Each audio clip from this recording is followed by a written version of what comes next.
So we're touching on the subject of parents being present. Right. Me personally, I do have a teenager, and I really think that it is important for parents to be present because the generation that we're in is totally opposite of the generation that we came up in. I think that everything now is open for these kids. It's exposed. It's nothing to the naked eye for these children. They're able to get on anything. They're able to see everything. Everything is open. It's just a book for them. You are correct, and I didn't mean to cut you off. I want to chime in on that. You are correct. These kids have 100% access. If you have your child on an Apple iPad or an Android tablet and you don't have parental controls on it, and your little boy, little Johnny or little Sally doesn't want to go to bed at night, they have the availability to see penises, vaginas, any kind of sexual act just by maybe pressing on spelled in Roblox. Yeah. You know what I mean? And honestly, that becomes shame on us. Yes. That becomes shame on us because we are the purchaser. Yeah. That little Johnny, little Sally did not go in Best Buy and buy that Android or that iPad. We purchased it. So if we can't sit down and take the little 2-3 minutes to really get Apple on the phone or Android on the phone and just really set up a parental guidance, whereas at 10 o'clock, 9:30, that tablet shuts off. If you want an extra 10-15 minutes with your game, guess what? You have to ask you request for permission. So yes, we'll allow you another 5 minutes. True, but then you have these parents that are just so overwhelmed that they think, okay, well, now these the devices and everything, is controlling everything with these children. There's no more kids outside on skates, on bikes, jump roping. I get you. So your easy outlet is, okay, I'm gonna put this phone in Johnny's hand, and it's harmless. Johnny's not gonna look at that, but you have again, everything showing everything. That's bad behavior, Mom. Yeah. That's bad behavior, Dad, and shame on you. Because if you're not buying her a jump rope, or you're not buying them a bouncy ball, and you're not going out there, you're so busy in there liking Drake's photos and whatever the fuck is going on again, that's why this segment is called Parents Being Present. If you can't buy jump ropes, hopscotch, Chinese jacks, old school jacks, to just say, you know what, let me show you how to play jacks. I think that is shame on us as a parent because, again, little Johnny or Sally did not go and buy that apparatus. No. We did as parents. And if I can't take out the time to set a parental control, then I'm opening up the world for all of these different learned behaviors and these different things that you may be curious about. And again, they've got so many just weird ads out there that even though you're just trying to be a good boy and just go to Roblox, there's something else that popped up. Well, now you've seen some boobs and you're curious. Yeah. And or vice versa for little Sally. Or if they don't have parental guidance, if they don't have parental control on these devices, me personally as a parent, I've had parental guidance on my daughter's iPad, her phones, since she was younger, because I knew that it's so easy to click on Barbie and Barbie humping Tom. Exactly. And they're kids, so they don't think that it's something harmless. Exactly. But it is. I'm looking at this like, oh heck no. Exactly. So shame on me for not even paying attention. Exactly. But it goes back to take these devices from these kids. Let's play Uno. Let me hear how your day was. Let's sit down and have dinner together. Exactly. Let me drown you out with listening, you blabbing on and on about what's going on. Exactly. Even if I don't want to hear, I need to know that. Exactly.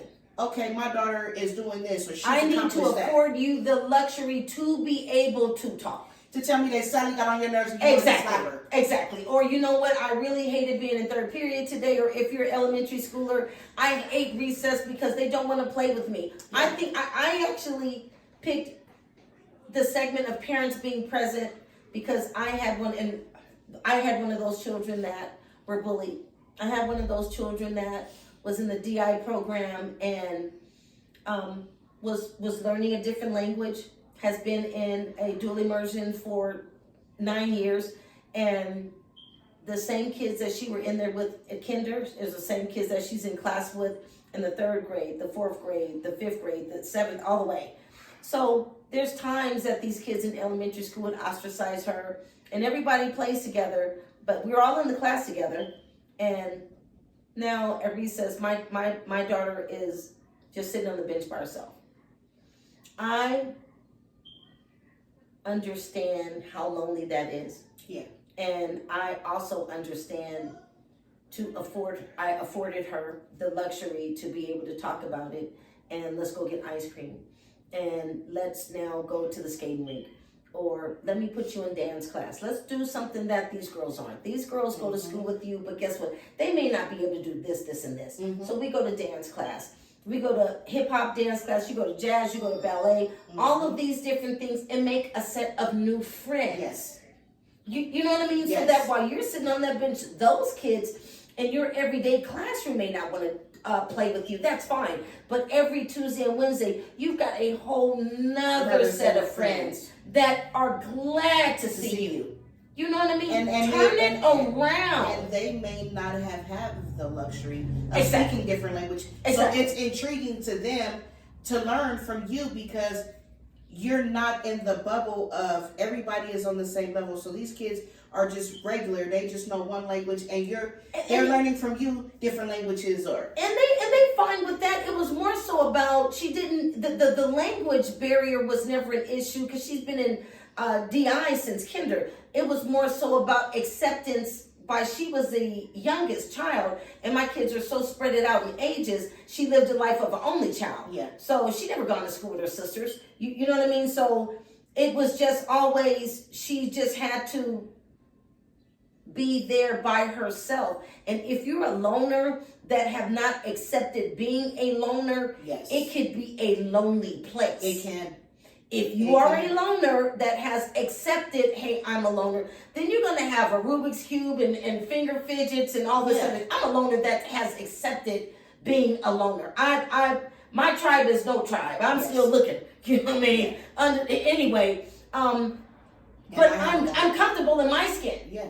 But for a 9-year-old or a 7-year-old, they may not understand that ideology. You know what I'm saying? I've always been a loner. I've always been socially awkward. So these segments for me, they help me as much as they help you. I hope they're food for thought. I always try to say, as these segments go on, segment 1 cross references with segment 3, they all touch back on each other. You get more and more and more meat on the bone as I do segment after segment. So even though we're talking about parents being present and we're keeping that to the topic of that, the tune of that today, segment 2 tomorrow may be something in lieu of children, and you know what I mean? They'll cross reference. So you can never not get enough. I'm just hoping that I'm not too much.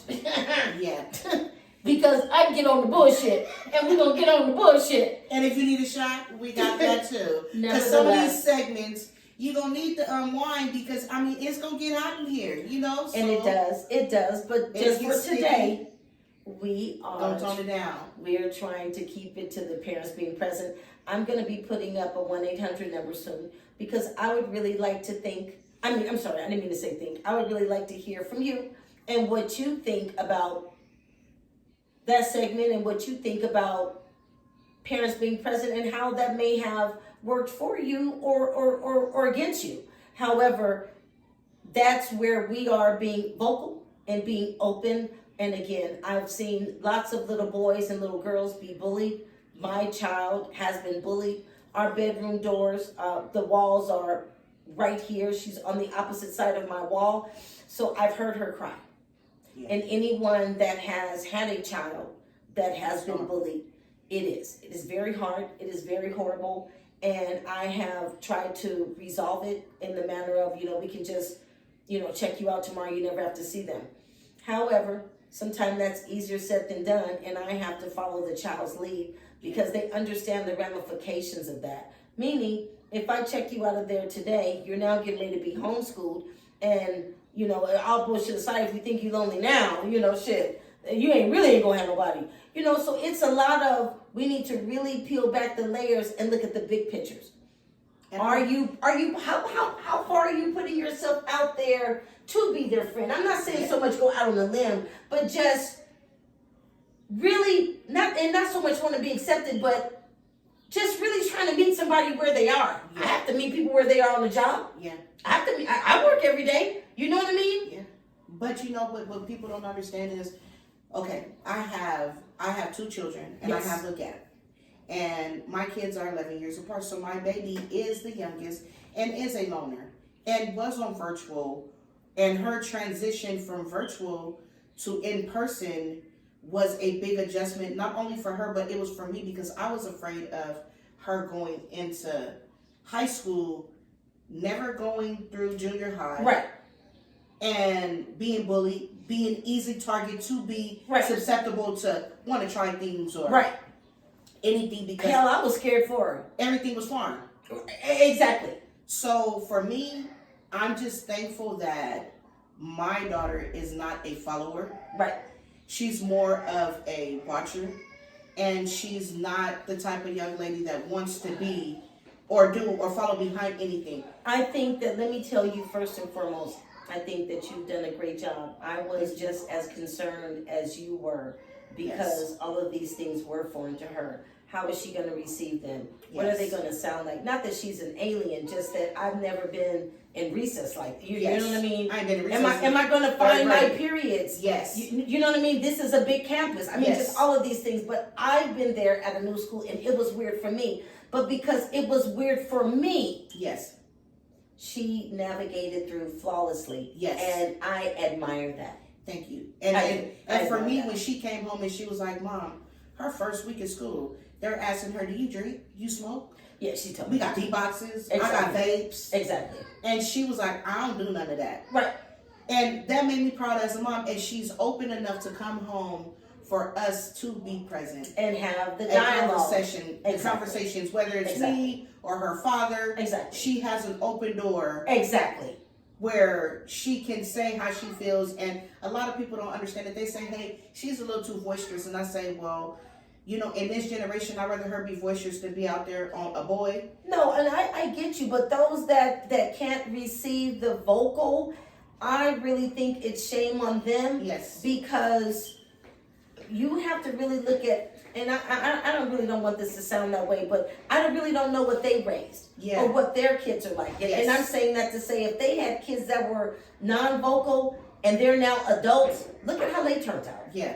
Maybe if they had said, "Hey, I'm curious about this boy. Hey, he says he wants to take me to dinner, but he asked me to come to his house." Maybe the conversation would have been available for you to say, "I don't think it's appropriate for you to be in this young man's house." Thank you. Plain English. Thank you. I think you're 16. I don't think that young man should be on my property, in my house, and I don't think you should be in his. Thank you.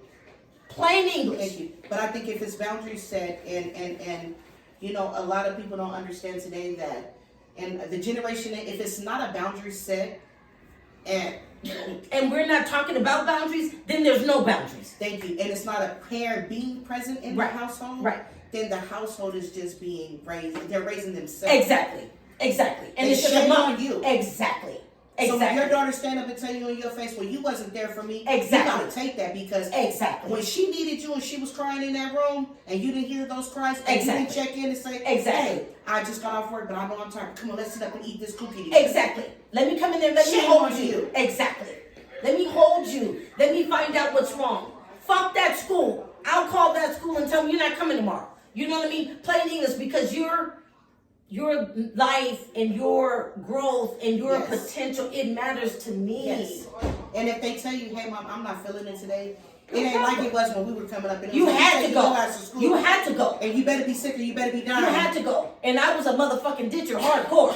And You know guess what I mean? If she tell me, "Mom, I'm just not feeling it," I tell her, "Go get back in the bed. We'll try Exactly. again tomorrow." And no problem. And the same And I'm as, okay with that. And the same as I did. My daughter, my baby will come in here right now and say, "I've never ditched," because that communication line was open. I happen to be a weekend worker. So in elementary school, when all the kids were able to go see the Minions or whatever the little movies that came out, Guardians of the Galaxy, whatever the movies that came out on the weekends, all the kids were able to go and see it right then on Saturday with their parents. Unfortunately, my baby is just in the window, just waiting. I'm at work. But Tuesday, Wednesday, when I'm off, because I was a weekend worker, I would, and you don't need to call me on Tuesday, Wednesday, because she's not coming to school. That part. This is the day she's going to the mall. That This part. is the day she's going to the movies. This is the day she's going to dinner. While everybody, was able to do their thing Saturday and Sunday, unfortunately, that wasn't my story. And unfortunately, I was a single mom. Not making any excuses for single moms, please understand me. I think that we're strong in many, many ways and should aspire so many young moms. Yes. However, I just sucked it up, buttercup, and did what was going to work for me and my kid. I didn't want those parents that are maybe 2-parent households, or again, they're Monday through Friday workers, so Saturday morning, they can now go and spend that time with their child. Well, Tuesday's my Saturday. Yeah. So we're going to do whatever you want to do. You want to go skating, you want to go get Jordans, you want to go get ice cream, you want to go to the movie. Whatever. Tuesday's my Saturday. Tuesday's my Saturday. And you're not going to school. I like that, and I love that. And you're not going to school. And I feel that because my daughter she's in high school, and I still get up in the morning time because my schedule may conflict with her schedule. Right. But just to see her off, at least I know I did my part. Exactly. I'm up in the morning. Come on, let's go. I'm riding with you to school. I'm telling you I love you before you get out the car. Exactly. I see what you have on. Exactly. If anything happens, I can identify and say, well, this is what she left in, and I know what she had, and not one of them cars where your child is missing and we don't know how to identify her because the school blew up. What does she have on, Miss Lynch? Right. And I can't tell them nothing. Right. When it takes 30 seconds for me to get up, drink a cup of coffee, and hey, come on, let's go see you after school. Exactly. And I just think that it's very tasteful, and I think that you are doing an excellent thing by having podcasts on parents being present, because a lot of people need to hear this, and it's no judgment. No, Nobody's being absolutely. judged. Please, anybody that can hear my voice, please understand. I'm a single mother. I've been a wife, a girlfriend, and a baby mama. So, it ain't nothing y'all gonna tell me that I ain't been through. Let me just put that out there. You know what I mean? I'm a 3-time loser. You know what I mean? And I done been through some shit. However, there is no judgment here. And I still work every day the same as a lot of you moms. And I'm what they call, as you get to know me, as these segments keep transpiring, I am what they call the voice for the voiceless. If you scared to tell your nigga he need to pounce in, keep watching my show. That part. And guess what? He is going to know exactly that part. where we at with For it. real. You scared to tell little Johnny stop fucking with them motherfuckers down the street? Keep watching my keep show. watching. And I'm going to teach you how to do it. If you don't got the words, no problem, little cute little mom. That's cool. Sit his ass down and let him watch my show. Because, see, he's not my son. That part. I don't have a son. I don't. I raised my girls hard. I got 3 daughters. I raised them hard, and I made them know them Kool-Aid houses down the street, stay the fuck from out them people's yard. Hear me? Yeah. Because they son